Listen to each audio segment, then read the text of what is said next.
इस राज का बागडोर ऐसे लोगों के हाथ में चला गया जिन्होंने राज्य के ओबीसी समूह को मिलने वाला 27% का आरक्षण को भी खत्म किया। मैडम नीचे कीजिए ना, माइक नीचे कर लीजिए ना, बराबर करके ना। स्थानीय नौजवानों के भविष्य के साथ योजनाबद्ध तरीके से खिलवाड़ हुआ।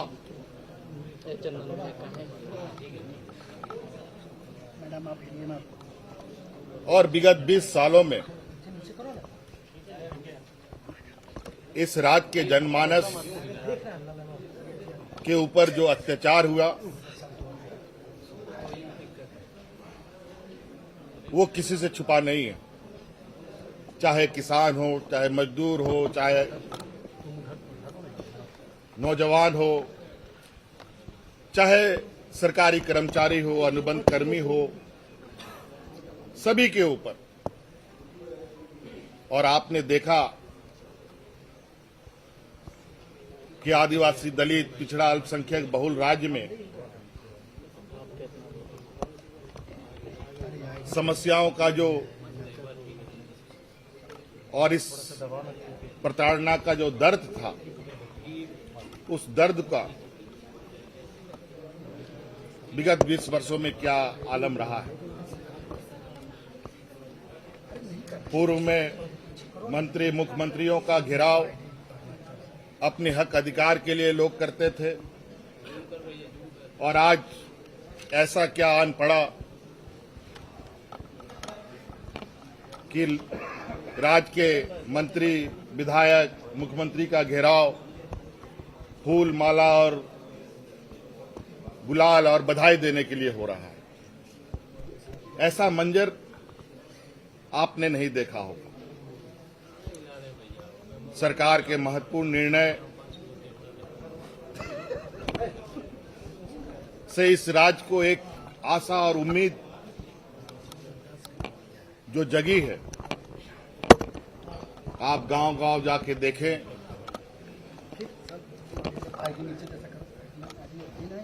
एक उत्साह और एक खुशी का माहौल है। वहीं हमारे विपक्ष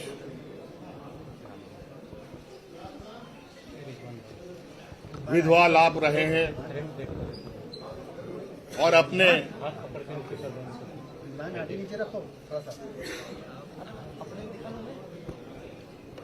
षड्यंत्र को अनेक एजेंसी, केंद्रीय एजेंसी, संवैधानिक संस्थाओं के माध्यम से अंजाम देने में लगातार प्रयासरत है। आज का ये निर्णय राज्य के राजनीतिक दलों के लिए, राज्य के जनमानस के लिए, यहाँ के मूलवासी, आदिवासी और यहाँ बाहर से भी आए हुए लोगों के लिए कितना महत्वपूर्ण रखता है।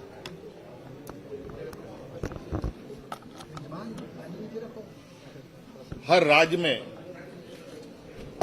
राज्यवासियों को अधिकार देने के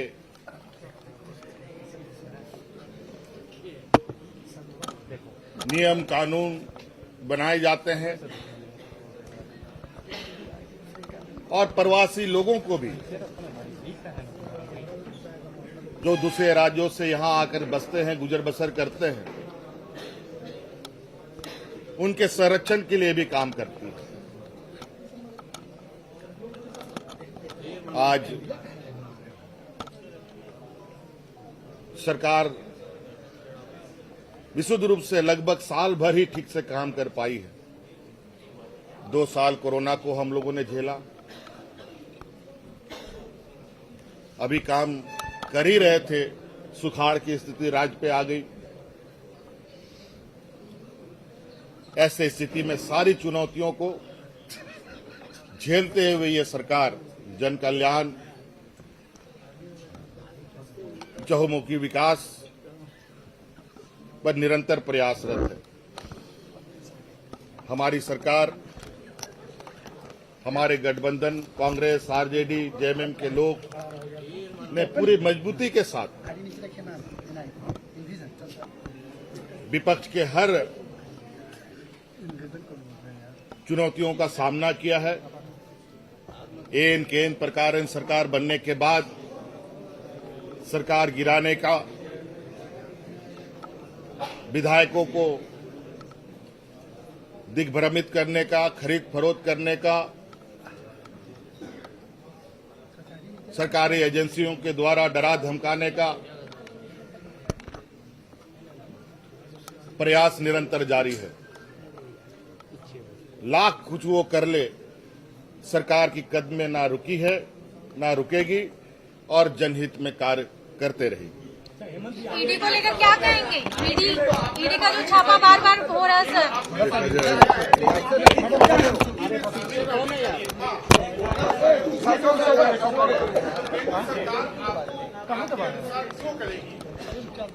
देखिए, लगभग राज्य के ज्वलंत विषय पर वर्तमान सरकार ने लगभग सारे निर्णय लिए और जो संवैधानिक प्रक्रिया है, संवैधानिक प्रक्रियाओं के साथ इन कानूनों को सुरक्षा कवच देने का हम लोगों ने मार्ग प्रशस्त किया है। अब ये केंद्र सरकार को इसका पूरा इस पर आखिरी निर्णय लेना है और इसे हम लोगों ने 9वीं अनुसूची में भेजने का हम लोगों ने आज निर्णय लिया। ये हम ही नहीं, भारतीय जनता पार्टी शासित राज्य भी अपने आरक्षण को लेकर 9वीं अनुसूची में अपने विधेयक को भेजने का काम कर रही है, जो एक संवैधानिक लोकतांत्रिक व्यवस्था है। अब ये सरकार दिल्ली में जाकर पूरी की पूरी जनता राज की अपनी इस अधिकार पर मुहर लगाने का गुहार करते रहेगी। हमने कहा अब दिल्ली में जाकर के अपने अधिकारों का आखिरी मुहर लगाने का प्रयास जारी करेगी। हेमंत जी, आपने कहा कि अगर जेल में भी रहे तो आपका सुपड़ा साफ हो जाएगा, ऐसा क्यों आपको लगता है? जो इनको लगता है कि जेल के माध्यम से तरह तरह के आरोप लगाकर हमारे राजनीतिक वजूद खत्म करेंगे। हमारे आदरणीय दिसोम गुरु शिबू सोरेन जी राज अलग करने के इतिहास में कितने बार जेल गए। आज उन्होंने राज अलग बनाकर हमें दिया और आज हम लोगों ने इस राज को 1932 और ओबीसी का अधिकार दिया। और ऐसे आंदोलनों को अंजाम तक पहुंचाने में कई रोड़े तो आते हैं,